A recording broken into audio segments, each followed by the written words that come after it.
Hello friends, welcome to शिक्षक prep. तो friends, हम सीटेट एग्ज़ाम की प्रिपरेशन कर रहे हैं और अभी हमारी प्रीवियस ईयर क्वेश्चन पेपर की सीरीज़ चल रही है, जो कि अभी हमारी सीडीपी की चल रही है, जिसमें हमने अभी तक previous year question paper total 27 लगा लिए हैं। आज जो हमारा सेट है वो सेट नंबर 28 है। तो अगर आप लोगों ने प्रीवियस वीडियोज़ नहीं देखी हैं तो आपको डिस्क्रिप्शन बॉक्स में लिंक मिल जाएगा फ्रेंड्स, प्लेलिस्ट का, जहाँ पर ये सारी क्लासेस मैंने एक साथ ऐड कर दी हैं। क्योंकि देखिए, यहाँ से आपको फ़ायदा ये होता है कि मैं आपको हर वीडियो में हर क्वेश्चन का डिटेल्ड एक्सप्लेनेशन समझाती हूँ, ताकि आपको समझ आए कि इस क्वेश्चन का आंसर ये वाला ऑप्शन है तो क्यों है, वो समझना ज़रूरी है। क्योंकि अगर आप वो समझ गए ना, तो उससे रिलेटेड जो क्वेश्चन आएंगे उन्हें भी आप इजीली कर पाएंगे। तो चलिए स्टार्ट करते हैं आज की क्लास। और आप में से काफ़ी सारे स्टूडेंट्स के कमेंट्स आ रहे थे, तो मैं आपको बता दूँ कि ये सारी क्लासेस जो हैं आपकी पेपर 1 और पेपर 2 दोनों के लिए हैं। ठीक है, तो चलिए स्टार्ट करते हैं आज की क्लास। और आज की क्लास का सबसे पहला क्वेश्चन है आपके सामने ये। इससे पहले के जो क्वेश्चन थे हमने कल वाले सेट में लगा लिए थे। ठीक है, तो सबसे पहला क्वेश्चन है, नैतिक विकास की दो अवस्थाओं अर्थात नैतिक वास्तविकता तथा नैतिक सापेक्षता का जनक कौन है? कोहलबर्ग हैं, पियाजे हैं, फ्रॉयड हैं या एरिक्सन हैं? अब आप में से बहुत सारे स्टूडेंट्स को लग रहा होगा कि इसका आंसर होगा कोहलबर्ग।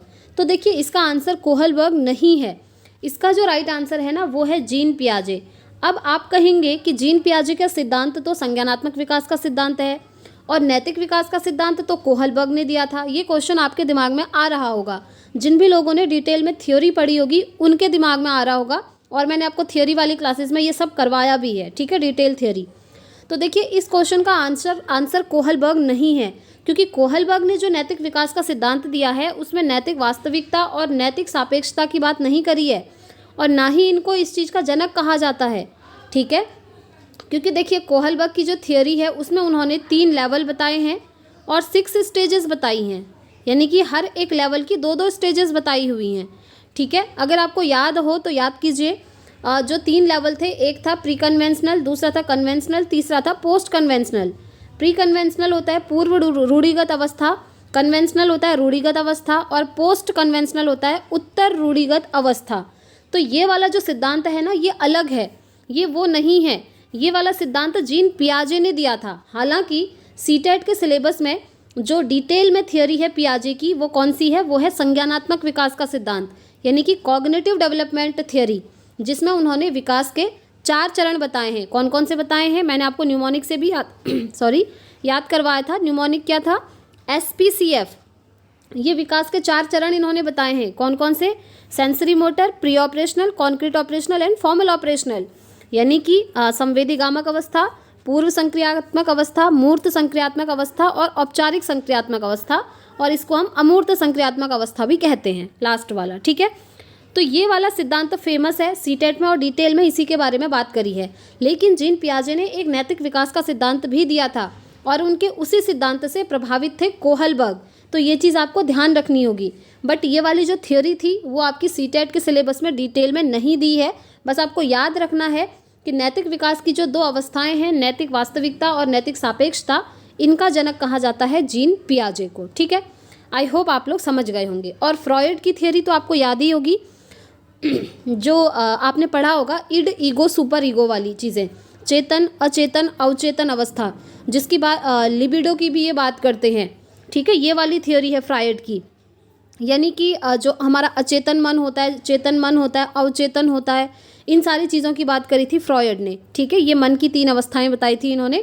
इसमें अभी हम डिटेल में नहीं जाएंगे क्योंकि थ्योरी बहुत बड़ी है और मैंने थ्योरी वाली क्लासेस में आपको सब कुछ करवाया है। चलिए आगे बढ़ते हैं, नेक्स्ट क्वेश्चन पे चलते हैं। समन्वित व्यक्तित्व के विकास का अर्थ होता है कि? समन्वित व्यक्तित्व के विकास का अर्थ आपसे पूछा है। पहला है, सबसे मिलजुल कर सहयोग करके कार्य करें। दूसरा है, वैज्ञानिक व व्यवस्थित दृष्टिकोण अपनाएं। तीसरा है, व्यक्ति के ज्ञान, चिंतन और क्रियाओं में एक ऐसा तालमेल हो जिससे कार्य का निष्पादन सफलतापूर्वक किया जा सके, यानी कि कार्य को पूरा जो है सफलतापूर्वक वो पूरा हो जाए कार्य। फोर्थ है, उपरोक्त में से कोई नहीं। तो देखिए फ्रेंड्स, समन्वित व्यक्तित्व मतलब होता है मिला जुला करके जो व्यक्तित्व बनता है, कंप्लीट पर्सनैलिटी जो होती है, उसका जो विकास होता है उसे हम क्या कहते हैं? उसका अर्थ होता है कि व्यक्ति के ज्ञान, चिंतन और क्रियाओं में एक ऐसा तालमेल हो जिससे जो कार्य है वो अच्छी तरीके से कंप्लीटली पूरा हो जाए। ठीक है, ये चीज़ होती है समन्वित व्यक्तित्व के विकास का अर्थ, जो कि आपको समझना है और आपने समझ भी लिया है, आई होप। चलिए आगे बढ़ते हैं और नेक्स्ट क्वेश्चन, मॉन्टेसरी शिक्षा पद्धति का एक आग्रह है। मॉन्टेसरी शिक्षा पद्धति क्या कहती है ये बताना है। पहला है मातृभाषा में शिक्षा देने को कहती है, या राष्ट्रभाषा में शिक्षा देने को कहती है, या त्रिभाषा फॉर्मूले के अंतर्गत शिक्षा देने को कहती है, या इनमें से कोई नहीं। त्रिभाषा फॉर्मूला कोठारी कमीशन 1968 ये आपको याद होगा, और इसके बाद मॉन्टेसरी शिक्षा पद्धति नहीं करती है, ना ही ये कहती है कि एजुकेशन राष्ट्रभाषा में दो। तो ये क्या कहती है, मॉन्टेसरी शिक्षा पद्धति कहती है कि बच्चों को उनकी मातृभाषा में एजुकेशन देनी है, यानी कि उनकी जो मदर टंग है, उनके घर की लैंग्वेज, बच्चा पैदा होने के बाद जो पहली लैंग्वेज अपने घर में सीखता है, लोगों को सुनता है और अनुकरण यानी कि नकल करके सीखता है, आप इस तरीके से समझ सकते हैं, उसको हम कहते हैं मातृभाषा, बच्चे की पहली भाषा। तो मॉन्टेसरी शिक्षा पद्धति में यही कहा गया है कि बच्चों को उनकी मदर टंग में सिखाओ, यानी कि उनकी जो मातृभाषा है उसमें सिखाओ। तो इसका राइट आंसर हो जाएगा ऑप्शन 1, मातृभाषा में शिक्षा। इसी चीज़ को बढ़ावा देती है मॉन्टेसरी शिक्षा पद्धति। अब यहाँ से मैं आपको एक दो चीज़ें और बताती हूँ कनेक्टेड करके, क्योंकि सीटेट में ये क्वेश्चन पूछे हुए हैं। अगर आपसे पूछे एनसीएफ 2005 या एनसीएफ 2022, अभी तक जितने भी एनसीएफ आए हैं 98 वाला, कोई भी अगर आपसे एनसीएफ के अकॉर्डिंग पूछे या फिर आपसे पूछे एनईपी 2020 के अकॉर्डिंग, तो ये सभी लोग कहते हैं कि बच्चों को शिक्षा देनी है वो मातृभाषा में देनी है। तो मातृभाषा पर फोकस कौन कौन करते हैं, एनसीएफ भी करता है, एनईपी भी करता है, मॉन्टेसरी शिक्षा पद्धति भी करती है, सभी लोग यही करते हैं, ये चीज़ आपको ध्यान रखना है। ठीक है, चलिए आगे बढ़ते हैं। नेक्स्ट क्वेश्चन, समाज में विद्यार्थियों की किस प्रकार की भागीदारी वांछनीय है, आपका क्या विचार है। पहला है अनुदेशात्मक सहयोग की भावना, ये तो ठीक है। दूसरा है रचनात्मक सहयोग की भावना, बिल्कुल। क्रियाशीलात्मक सहयोग की भावना, और नेक्स्ट है परस्पर सहयोग की आकांक्षा। तो यहाँ पर देखिए इसका ऑप्शन नहीं दिया हुआ है, इसलिए मैं आपको क्लियर कर दूं कि ये चारों ही ऑप्शन यहाँ पर सही हो जाएंगे, क्योंकि समाज में विद्यार्थियों की किस प्रकार की भागीदारी वांछनीय है, वांछनीय मतलब पॉजिटिव है, अच्छी है। कौन कौन सी है, ये सारी ही तो अच्छी हैं। रचनात्मक सहयोग अगर बच्चा कर रहा है वो भी तो अच्छा है, क्रियाशीलतात्मक सहयोग कर रहा है वो भी अच्छा है, आपस में एक दूसरे का सहयोग करके सीख रहे हैं वो भी अच्छे हैं, और अनुदेशन से सीख रहा है वो भी अच्छा है। तो ये सारे ही यहाँ पर अच्छे हैं। ऑप्शन नहीं दिया है, लेकिन आपको ध्यान रखना है कि इसका राइट आंसर होगा उपरोक्त सभी ऑप्शन यहाँ पर सही हैं। आगे बढ़ते हैं, नेक्स्ट क्वेश्चन पे चलेंगे। निम्नलिखित में से कौन सा गुण सामाजिक संदर्भ में किसी विशिष्ट समूह की सक्रियता का संप्रेषक नहीं हो सकता। नहीं हो सकता पूछा है, नेगेटिव क्वेश्चन पूछा है, ध्यान रखिएगा। वीडियो में आगे बढ़ने से पहले मैं आपको कुछ चीज़ बता दूं यहाँ से फ्रेंड्स, जो कि आपके लिए बहुत ही इन्फॉर्मेटिव है। मैंने आपको सारे सब्जेक्ट्स के टैग वर्ड्स ऑलरेडी करवा दिए हैं। सारे सब्जेक्ट्स के सीटेट में जितने भी सब्जेक्ट आते हैं आपके पेपर 1 पेपर 2 दोनों में, CDP, Hindi, English, maths, EVS, Sanskrit, SST, science, even सारे सब्जेक्ट्स के मैंने आपको टैग वर्ड्स अलग अलग वीडियो में करवाए हैं। प्लेलिस्ट बनाई है, CTET all subjects tag words करके है वो प्लेलिस्ट, उसका लिंक आपको डिस्क्रिप्शन बॉक्स में मिल जाएगा, वहाँ जाकर आप देख लीजिएगा। अगर आप उन टैग वर्ड्स को समझ गए ना, तो आप सारे सब्जेक्ट्स की पेडागोजी को यूँ सॉल्व कर जाएंगे फ्रेंड्स। और मैं कोई ऐसे तुक्के से नहीं बोल रही हूँ, क्योंकि मैंने जो टैग वर्ड्स करवाए हैं वो अंडरस्टैंडिंग बेस्ड हैं। क्योंकि टैग वर्ड्स क्या होते हैं ना, पॉजिटिव नेगेटिव, हम क्वेश्चन के जो ऑप्शन है ऑप्शन को देखकर ही आंसर पता कर लेते हैं एक ही नज़र में, तो वहाँ पर ही टैग वर्ड्स काम आते हैं। और क्योंकि ये स्ट्रेटेजी मैंने खुद भी फॉलो करी थी फ्रेंड्स, और इसी स्ट्रेटेजी के साथ अगर आप लोग भी प्रिपरेशन करते हैं तो आपके भी दोनों पेपर ज़रूर क्वालिफाई होंगे। ठीक है, चलिए आगे बढ़ते हैं। और एक और चीज़, अगर आपको सीडीपी के हैंड रिटन नोट्स परचेज करने हो फ्रेंड्स, तो आप इस नंबर पर व्हाट्सअप कर सकते हैं। काफ़ी सारे स्टूडेंट्स ऑलरेडी नोट्स ले चुके हैं, बहुत ही कम प्राइस पर आपको अवेलेबल हो रहे हैं।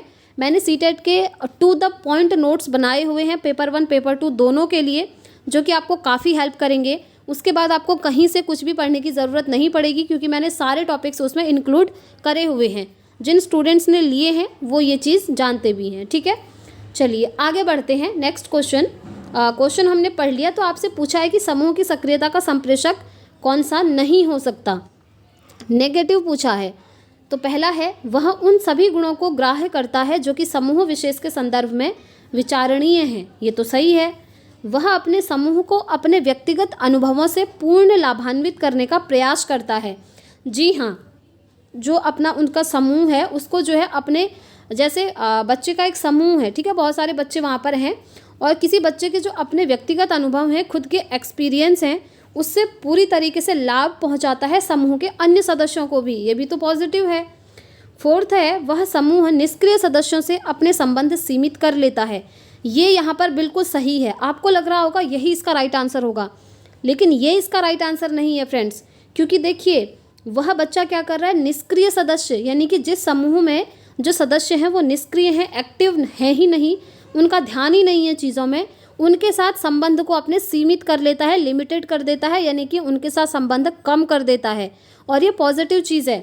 अगर यहाँ पर कहा जाता सक्रिय सदस्यों के साथ सीमित करता है संबंध, तो ये नेगेटिव चीज़ हो जाती है, क्योंकि सक्रिय मतलब वो लोग क्या हैं, एक्टिव हैं, उनको हर काम करने की रुचि है, वो होते हैं एक्टिव। लेकिन यहाँ पर निष्क्रिय हैं, उनका कोई मन नहीं है उन चीज़ों को लेकर, तो उनके साथ अगर अपने संबंध वो कम कर रहा है तो ये पॉजिटिव है, ठीक है। लेकिन थर्ड ऑप्शन इज नेगेटिव, वह अपना अपेक्षित योगदान देता है यद्यपि उसे यह ज्ञात होता है कि उसके कार्य की कोई मान्यता नहीं है।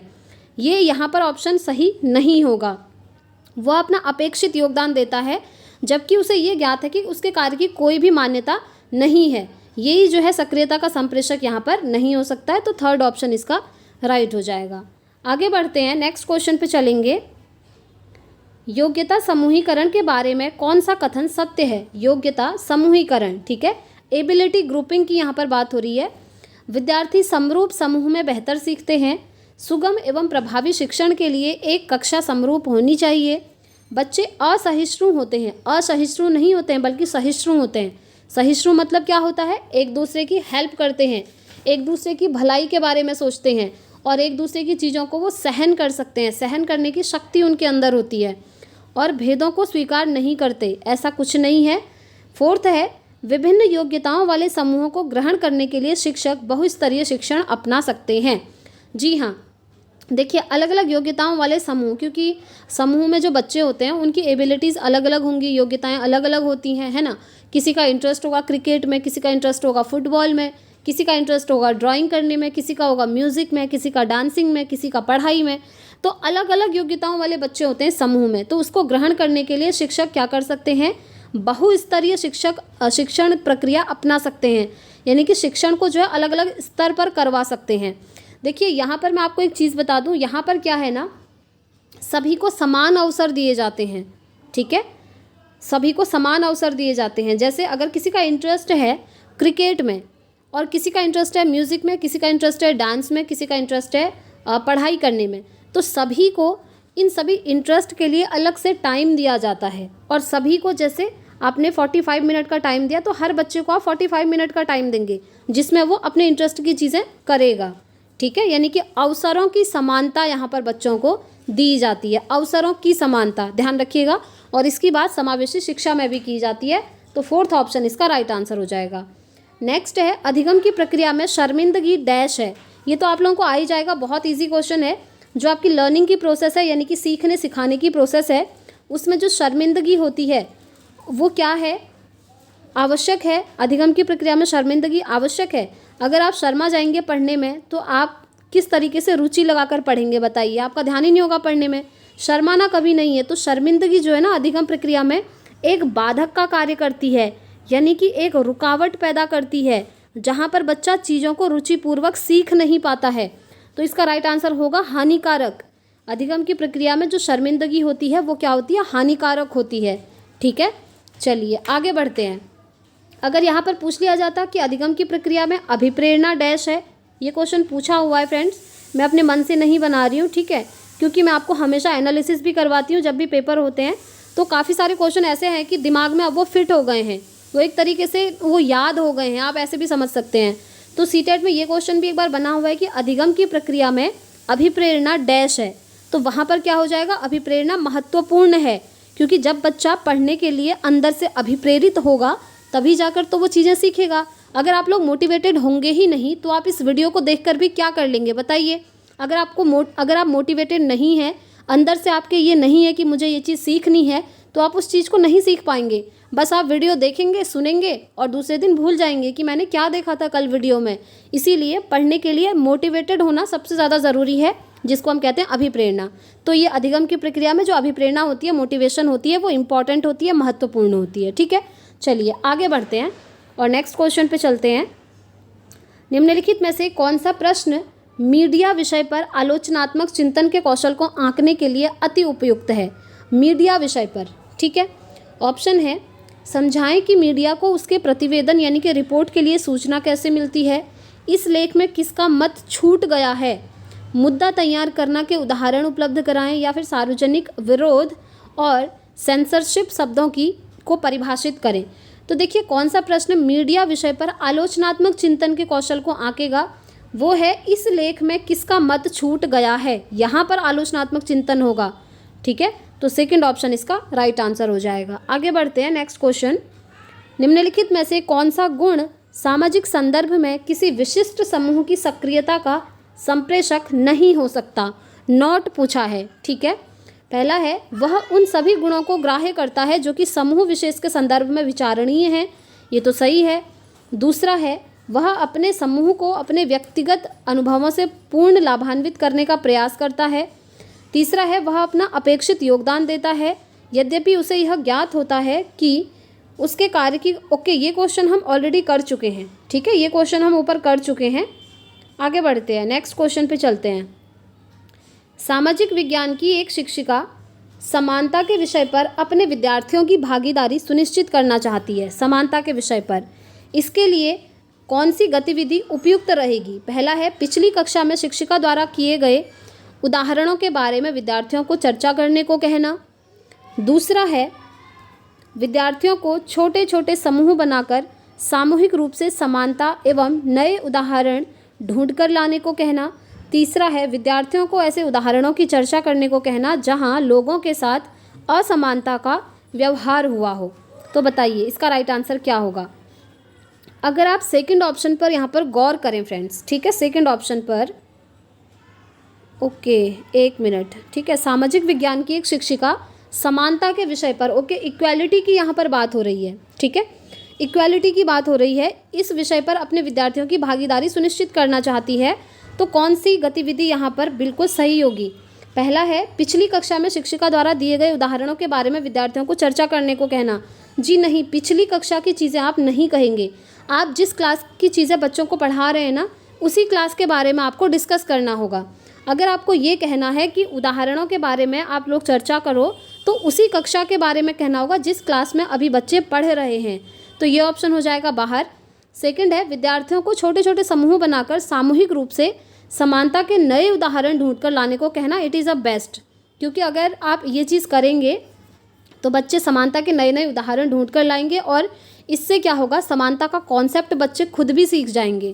थर्ड है, विद्यार्थियों को ऐसे उदाहरणों की चर्चा करने को कहना जहां लोगों के साथ असमानता का व्यवहार हुआ हो। जी हाँ, बच्चे इस तरह का अगर करेंगे तो बच्चों को फिर टीचर समझा सकती हैं कि समानता इज़ अ बेस्ट, सभी को समान रूप से देखना है, लड़के लड़कियां सब बराबर हैं, ठीक है। तो सेकंड और थर्ड दोनों ही ऑप्शन यहाँ पर सही होंगे जो हमको ऑप्शन 3 में मिल रहा है। नेक्स्ट क्वेश्चन पे चलते हैं। बाजार विषय को पढ़ाते हुए शिक्षक विद्यार्थियों से पूछता है, आपको क्या लगता है कि आपके पड़ोस की दुकान को उसका सामान कैसे मिलता है? क्यों कभी कभी वस्तुओं की कमी हो जाती है? शिक्षक निम्नलिखित में से किस कौशल को प्रोत्साहित करने का प्रयास कर रहा है बच्चों में? पहला है विवेचना, दूसरा है वृत्तांत, तीसरा है तुलना, ज्ञात से अज्ञात। जी नहीं, ज्ञात से अज्ञात, वृत्तांत या तुलना वाली चीज़ें नहीं हो रही हैं, बल्कि विवेचनात्मक कौशल बच्चों में प्रोत्साहित करना चाह रहा है ताकि बच्चे सोचें कि अगर ऐसा हो रहा है तो ऐसा क्यों हो रहा होगा, इसके पीछे का क्या रीज़न होगा, रीज़न ढूंढेंगे। ये होता है विवेचनात्मक कौशल। फर्स्ट ऑप्शन इसका राइट आंसर हो जाएगा। नेक्स्ट क्वेश्चन, कोहलबर्ग द्वारा प्रतिपादित नैतिक विकास के सिद्धांत की तीसरी अवस्था किस नैतिक चिंतन पर आधारित है? तीसरी अवस्था आपको याद आ गई होगी, जो मैंने आपको बताई भी थी। इनके 3 लेवल और 6 क्या हैं, स्टेजेस हैं, ठीक है, 3 स्तर और वो चरण हो गए, ठीक है, हिंदी में। तो जो तीसरी अवस्था है वो किस चिंतन पर आधारित है? सामाजिक व्यवस्था बनाए रखने पर, सार्वभौमिक नीति सम्मत सिद्धांतों पर, अच्छे आपसी व्यवहार पर, या फिर सामाजिक अनुबंध और व्यक्तिगत अधिकारों पर। तो इसका राइट आंसर क्या होगा ये आपको बताना है। इसका राइट आंसर हो जाएगा अच्छे आपसी व्यवहार और संबंधों पर, ठीक है। यही है इनकी तीसरी अवस्था में नैतिक चिंतन, इसी को ये बढ़ावा देते हैं, लॉरेंस कोहलबर्ग। आगे बढ़ते हैं नेक्स्ट क्वेश्चन, और आज का लास्ट क्वेश्चन है, राधा अपनी कक्षा में लड़कों को पढ़ने और खेलने हेतु हमेशा प्रेरित करती है, जबकि लड़कियों को उनकी माँ के साथ गृह कार्य करने में मदद करने हेतु सुझाव देती है। तो वो क्या कर रही है? सीधी सी बात है, वो भेदभाव कर रही है। लड़कों से तो कह रही है आप पढ़िए और खेलिए, और लड़कियों से कह रही है कि अपने मम्मी के साथ आप घर का काम करिए और घर के काम में मम्मी की हेल्प कीजिए। तो यहाँ पर साफ साफ दिख रहा है कि वो भेदभाव कर रही है। और एक क्वेश्चन जो है ना, ये जो जेंडर बायसनेस है, भेदभाव है, एक क्वेश्चन सीटेट में हर शिफ्ट में ये बनता है भेदभाव से रिलेटेड, इसलिए ये क्वेश्चन आप अच्छे से समझ लीजिए। वो कर रही है लैंगिक पूर्वाग्रह को प्रदर्शित कर रही है, जिसको हम क्या कहते हैं? भेदभाव करना। हमारे जो पूर्वाग्रह है ना, हमारी जो रूढ़ियाँ हैं, पहले से यही चीज़ें तो चली आ रही हैं कि लड़कों को ऑफिस भेज दो, काम करेंगे, लड़कियां घर में रहेंगी, मम्मी की हेल्प करेंगी, गैस चूल्हा साफ़ करेंगी, किचन का काम करेंगी, झाड़ू लगाएंगी। इस तरीके से लड़कियों को लिमिटेड किया जाता था, सीमित कर दिया जाता था इन्हीं कामों तक। यही था हमारा लैंगिक पूर्वाग्रह, जिसको हम भेदभाव भी कहते हैं। इसके बहुत सारे नाम हैं फ्रेंड्स, जेंडर बायसनेस भी इसको कह देते हैं, जेंडर डिस्क्रिमिनेशन भी इसको कह देते हैं। ठीक है, तो ये सब आपको ध्यान रखना है। ये होता है लैंगिक भेदभाव, लड़के और लड़कियों में भेदभाव करना। अब ज़रूरी नहीं है आपसे ऐसा ही डायरेक्टली क्वेश्चन पूछा जाए, आपसे क्वेश्चन सीटेट में ऐसे भी बना है कि एक शिक्षक जो है क्लासरूम में लड़कों से कहते हैं कि आप मैथ्स के क्वेश्चन सॉल्व करो क्योंकि आप लोग मैथ्स में अच्छा कर सकते हैं, और लड़कियों से कहते हैं कि आप म्यूज़िक में पार्टिसिपेट करो क्योंकि आप लड़कियां हैं, आप म्यूज़िक में अच्छा कर सकती हैं। तो शिक्षक क्या कर रहे हैं? शिक्षक भी तो लैंगिक पूर्वाग्रह प्रदर्शित कर रहे हैं, भेदभाव कर रहे हैं, जेंडर बायसनेस शो कर रहे हैं। क्यों? क्योंकि यहाँ पर लड़के और लड़कियों में भेदभाव कर रहे हैं। अब ऐसा थोड़ी है कि लड़के ही मैथ्स में अच्छा कर सकते हैं या लड़कियाँ म्यूज़िक में ही अच्छी होंगी। आजकल आप देख रहे होंगे कितने बड़े बड़े लोग म्यूजिशियन बन गए हैं, वो सब लड़कियाँ ही थोड़ी हैं, लड़के भी तो बन सकते हैं। सीधी सी चीज़ है ना। तो ये चीज़ें ध्यान रखनी है आपको, क्योंकि मैं आपको ये वाला क्वेश्चन डिटेल में इसलिए बता रही हूँ फ्रेंड्स, क्योंकि ये जो भेदभाव है इससे हमेशा एक क्वेश्चन सीटेट में बनता ही है। ठीक है, तो आज की क्लास के लिए इतने ही क्वेश्चन थे फ्रेंड्स। आई होप आपको वीडियो पसंद आई होगी। पसंद आई हो तो लाइक शेयर ज़रूर कीजिएगा। थ्योरी की क्लासेस भी आप देख सकते हैं, टैग वर्ड्स देख सकते हैं, सारा कुछ आपको मैंने वीडियोस का लिंक डिस्क्रिप्शन में डाल दिया है। और अगर आप चाहें तो मुझे टेलीग्राम पर भी ज्वाइन कर सकते हैं फ्रेंड्स। टेलीग्राम का लिंक मैंने कमेंट बॉक्स में पिन करा है, जहाँ से आप ज्वाइन कर सकते हैं। वहाँ पर आपको इंपॉर्टेंट चीज़ें मिलती रहती हैं। साथ में अगर आपको नोट्स परचेज करने होंगे CDP के हैंड रिटन, तो आप मुझे इस वीडियो के नीचे कमेंट कर दीजिए, या फिर ये मैंने आपको नंबर दिया है 9411179036, इसमें आप व्हाट्सअप कर सकते हैं। ठीक है, तो इस वीडियो में इतना ही रखते हैं फ्रेंड्स। मिलेंगे नेक्स्ट वीडियो में next previous year question paper के सेट के साथ। Thanks for watching.